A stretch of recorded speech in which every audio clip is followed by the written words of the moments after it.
చరణం అది ఏ కాదా ఎప్పుడు మాకు శరణం నిలిపెదమదిలో విష్ణుని అనయనం దయతో జగముల గాచు శేషశయనం పాహి రంగరంగా పొంగే కరుణగంగా మధుసూదన పరిపాలయ నీరామ మధుర మధుర మధురం హరి ఓం మాధవ హరి ఓం మాధవ నీదు దివ్య చరణం అది ఏ కాదా ఎప్పుడు మాకు శరణం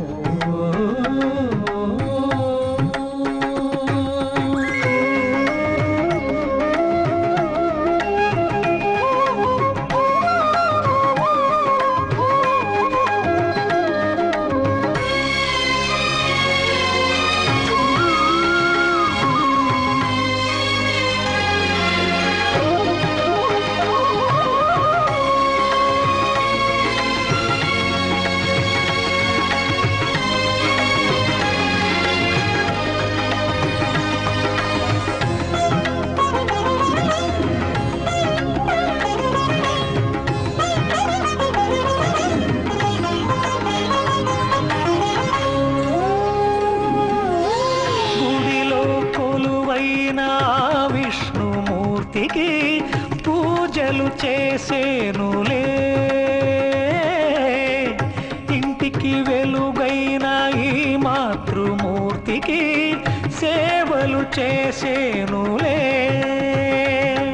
అది ఎంత పుణ్యం అతని జన్మధన్యం మమతే పంచు హృదయం మనసే దైవ నిలయం ఆ తల్లిని లాలించు తల్లిగా మారాడు హరి ఓం మాధవ హరి ఓం మాధవ నీదు దివ్య చరణం అది ఏ కాదా ఎప్పుడు మాకు శరణం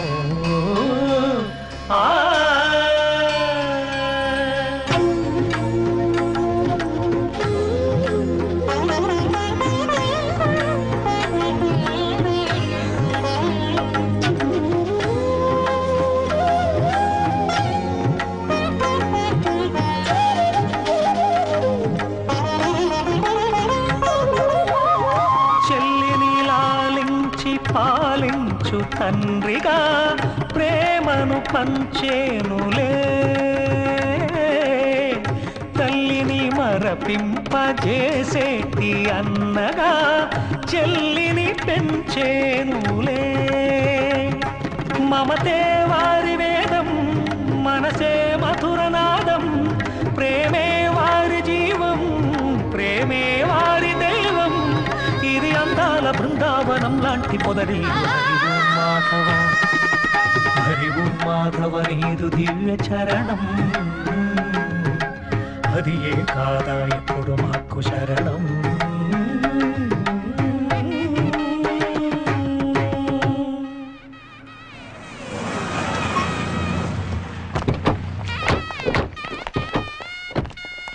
నమస్కారం. రండి రండి రండి. నమస్కారం. బాగున్నారా? బాగున్నాను స్వామి. రండి రండి. ఎలా ఉన్నావు బాబు? ఆ భగవంతుడి దయ వల్ల బాగానే ఉన్నాను.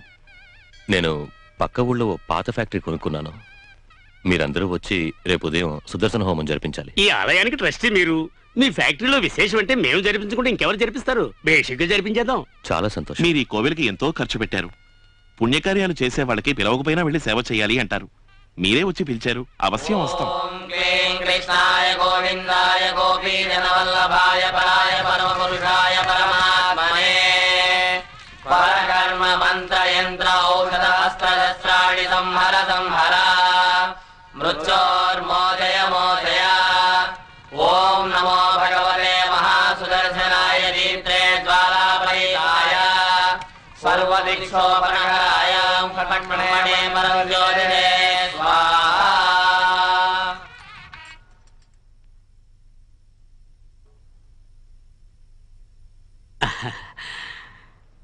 సుదర్శన హోమం జరిపిస్తే అందరూ 1116 ఇస్తారు.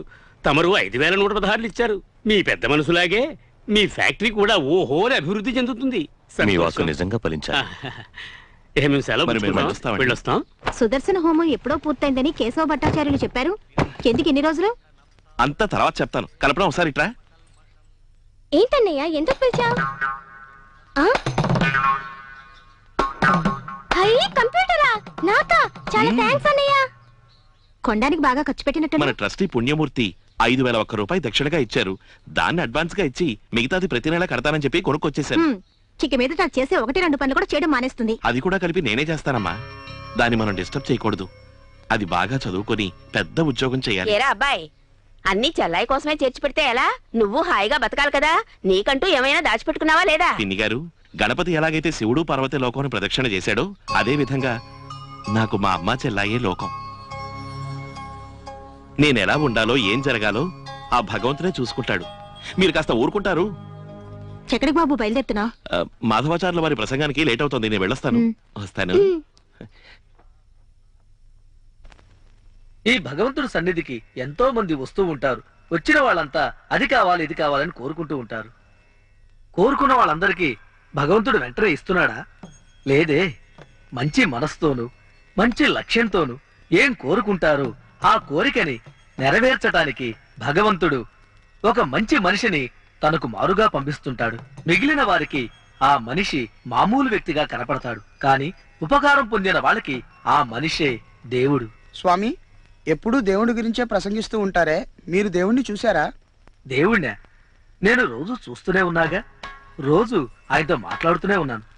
నేను దేవుడు అని చెప్పింది మిమ్మల్నే. నిజంగానా స్వామి? అవును బాబు, నువ్వు దేవుడివి. అదిగో అతను దేవుడు. ఇదిగో ఈ చిన్నపిల్లవాడు దేవుడు. ఇదిగో మన మధ్యలో ఉన్నాడే ఆళ్వారు, అతను కూడా దేవుడే. నేను దేవుణ్ణా? నేను దేవుడికి సేవ చేసే ఓ సాధారణ మనిషిని స్వామి. ఒక 10 మందికి కష్టంలో సహాయం చేశావంటే ఆ 10 మందికి నువ్వే దేవుడు. బాగా ఆకలితో వచ్చిన వాడికి ఒక ముద్ద అన్నం పెట్టావంటే నువ్వే దేవుడు. అన్యాయం జరిగినప్పుడు అది ఎదిరించి నిలిచావంటే ఆ స్థానంలోనూ నువ్వే దేవుడు. మనిషి ఎలా దేవుడు కాగలడు స్వామి? శ్రీ పరశురామావతారం, శ్రీ రామావతారం, శ్రీ కృష్ణావతారం, ఇలా అన్ని అవతారాల్లోనూ మానవ రూపంలో భగవంతుడు వచ్చాడంటే ఏంటి కారణం? దుష్టులను శిక్షించడానికి, శిష్టులను రక్షించడానికే. అదే అవతార పరమార్థం. ఇలా అన్ని సమయాల్లో దేవుడు రావడం సాధ్యమా? అందుకనే మీలో ఒక్కొక్కరిని దేవుడు తనలాగా మారుస్తూ ఉంటాడు. అప్పుడు నువ్వే దేవుడివి.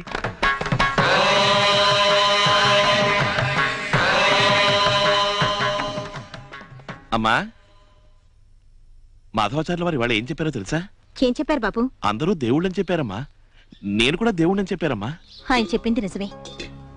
మాకు సంబంధించినంత వరకు నువ్వు ఆ పెరుమాళ్ళిచ్చిన బిడ్డవి. ఏంటమ్మా నువ్వనేది? అవును బాబు, పెళ్ళైన 10 ఏళ్ల వరకు మాకు పిల్లలే పుట్టలేదు. మాకు బిడ్డను ప్రసాదించమని ఆ భగవంతుడిని వేడుకున్నావు. వేడుకున్న 10 నెలలకే నువ్వు మాకు బిడ్డగా పుట్టావు. భగవంతుడా, ఇంతవరకు నీ మీద ఎంత భక్తి ప్రేమ చూపిస్తున్నావో అదే ప్రేమను నువ్విచ్చిన ఈ బిడ్డ మీద చూపిస్తూ కంటికి రెప్పలా చూసుకుంటావని వేడుకున్నావు. ఆ రోజు నుంచి ఈ రోజు వరకు నీలో ఆ భగవంతుడిని చూసుకుంటున్నాను. పెరుమాళికి సేవ చేసిన 12 ఆళ్వార్ల జ్ఞాపకార్థంగా మీ నాన్నగారు నీకు ఆళ్వారని పేరు పెట్టారు. భగవంతుడే తనకి బిడ్డగా పుట్టాడు అనుకుని మీ నాన్నగారు ఒక్కరోజు కూడా నిన్ను రారా పోరా అని కూడా అనలేదు. కల్పన, ఆ పెట్లో ఉన్న పాత ఆల్బం తీసుకురా.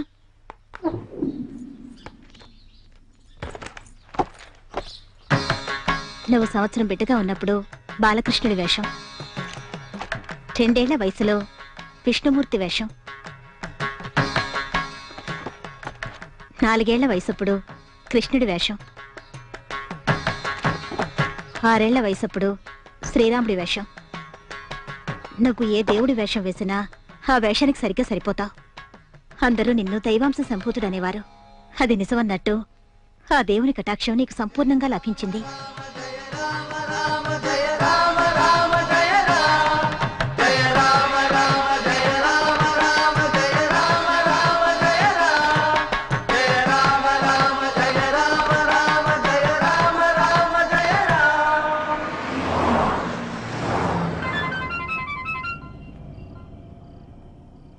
ఏంట్రా? మనకు వచ్చిన ఇన్ఫర్మేషన్ నిజమే అన్న. మన ఇంటి మీద, ఫ్యాక్టరీ మీద ఇన్కమ్ ట్యాక్స్ వాళ్ళు రైడ్ చేయడానికి వస్తున్నారు. సరే, ఎప్పటికప్పుడు ఏం జరుగుతుందో నాకు చెప్తుండు. ఇన్కమ్ ట్యాక్స్ వాళ్ళు ఫ్యాక్టరీకి ఆల్రెడీ సీల్ వేశారు. రేయ్, కారు గుడికి పోని.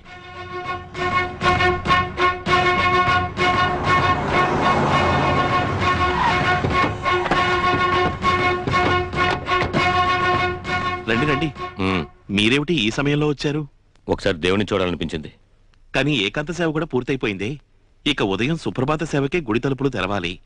మీ నన్ను తప్పుగా అనుకోకూడదు, అపచారం అయిపోతుంది. పర్వాలేదు, నేను ఇక్కడి నుంచి దండం పెట్టుకుంటాను.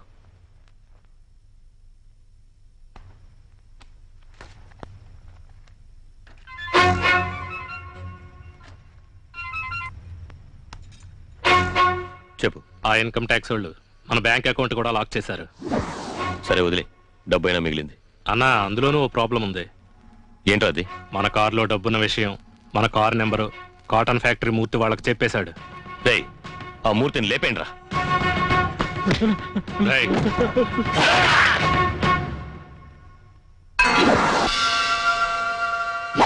కారులో ఉన్న మొత్తం డబ్బు తీసుకురండి రా. అలాగే అన్నయ్య. బాబు, నువ్వు కొంచెం బయటికి వెళ్ళు. ఏం చేయబోతున్నారు? వెళ్ళమంటానుగా, వెళ్ళవయ్యా. నన్ను బయటికి పంపించి మీరు ఇక్కడేం చేస్తారు? హుండీని పగలగొడతాను. హుండీని పగలగొడతారా? ఇప్పుడెందుకు హుండీని పగలగొట్టడం? హుండీని పగలగొట్టి నా డబ్బు పెట్టబోతున్నాను. నాకు ఇన్కమ్ ట్యాక్స్ రేట్ జరుగుతోంది. డబ్బు దాచడానికి ఇదే సేఫెస్ట్ ప్లేస్. పుణ్యమూర్తి గారు, మీరు తప్పు చేస్తున్నారు. నన్ను క్షమించండి, మీరు బయటికి వెళ్ళిపోండి. నిన్ను వెళ్ళమంటే నన్నే వెళ్ళమంటావా? కోవెలను కోర్టుని నమ్మే జనం వస్తున్నారు. కోర్టు మారిపోయింది, కోవెల్ని కూడా మార్చగలరు. ఏంటయ్యా పెద్ద ప్రసంగం చేస్తున్నావు? నేనైనా హత్య చేస్తున్నానా లేదా దోపిడీ చేస్తున్నానా? నా డబ్బును ఒకరోజు లోపల నుంచి పక్క రోజు తీసుకెళ్లిపోతాను. ఇదైతే పెద్ద తప్పంటావేంటి? మీరు ఇవాళ పెట్టి రేపు తిరిగి తీసుకెళ్తారు. కానీ ఈ కోవెల పవిత్రత ఒకసారి పోయిందంటే తిరిగి రాదు. ఈ హుండీలో కానుకలు వేసి వెళ్లే ప్రతి ఒక్కళ్ళు తన కొడుక్కి ఉద్యోగం రావాలి, తన కూతురికి పెళ్లి జరగాలి, కుటుంబం ఆరోగ్యంగా ఉండాలి అని వేడుకుని కానుకలు వేసి వెళతారు. ఆ భక్తుల నమ్మకం పాడైపోకూడదు. వద్దండి, ఈ హుండీలో దేవుడికి చేరాల్సిన డబ్బు మాత్రమే ఉండాలి. గవర్నమెంట్ కి చేరాల్సిన డబ్బు ఇందులో ఉండకూడదు. వద్దండి. ఏంట్రా వాగుతున్నావు? ఈ గుడిలో జరిగిన కుంభాభిషేకం నా డబ్బుతో జరిగింది. ఈ గుడికి మొత్తం మరామతుల ఖర్చంతా నేను పెట్టాను. అలా ఈ గుడే నా డబ్బుతో నడుస్తుంటే నా డబ్బుని లోపల పెట్టదంటావా? అదంతా మీరు చేసిన పుణ్యం. కానీ ఇది మహాపాపం. భగవంతుడు పాపం అనేదాన్నే చట్టం తప్పు అంటోంది. ఈ తప్పు మీరు చేశారంటే భగవంతుడు శిక్షించకుండా వదలడు. పాపం చేసిన వాళ్ళు కాశీకి వెళ్లి పుణ్యం వెతుక్కుంటున్న విధంగా నేను చేసే తప్పులన్నిటికీ ఆ భగవంతుడికి చేతి నిండా ఖర్చు పెట్టి ఆయన మనసుని ప్రతిరోజు సంతోష పెడుతున్న వాణ్ణి మరి ఆ భగవంతుడు నన్నెందుకు శిక్షిస్తావు? అహంకారం, నీచకర్మం, మోహం ఈ మూడు మనుషులు నాశనం చేస్తాయి. భగవంతుడి ముందు నీచ కార్యాలు చేయకూడదు. వెళ్ళిపోండి. హారతి పళ్ళెంలో డబ్బులేస్తే ఎక్స్ట్రా మంత్రాలు పఠించే నువ్వు మా అన్నయ్యకే పాఠాలు చెప్తున్నావా? పోరా బయటికి. వెళ్ళను. పోరా. వెళ్ళను. చెప్తున్నానా? అయ్యో, పగలగొట్టండి రా. పగలగొట్టకండి. చెప్పేది వినండి. పగలగొట్టండి రా. పగలగొట్టకండి, అపచారం అవుతుంది. వద్దు, నేను చెప్పేది పగలగొట్టకండి. అయ్యో వద్దు,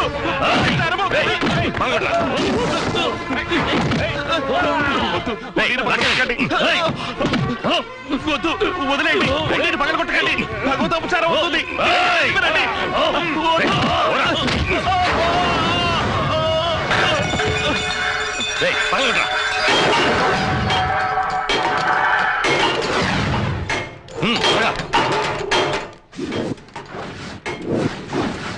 అన్యాయం జరిగినప్పుడు అది ఎదిరించి నిలిచావంటే ఆ స్థానంలోనూ నువ్వే దేవుడు.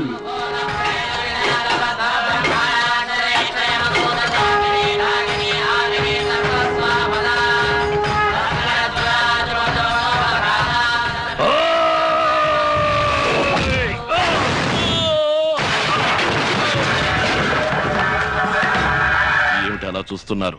పప్పన్నం తినేవాడు ఇలా కొట్టాడేమిటానా? ఇది నేను కొట్టలేదు, భగవంతుడు నన్ను ఆవహించి కొడుతున్నాడు.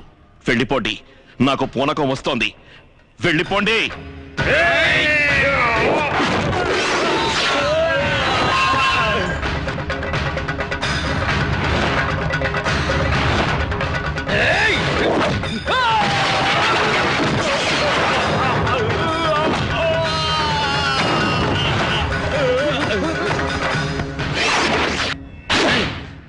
ఎవరైనా ఒక్కడుగు ముందుకేశారు, ప్రాణాలతో ఉండరు. జాగ్రత్త.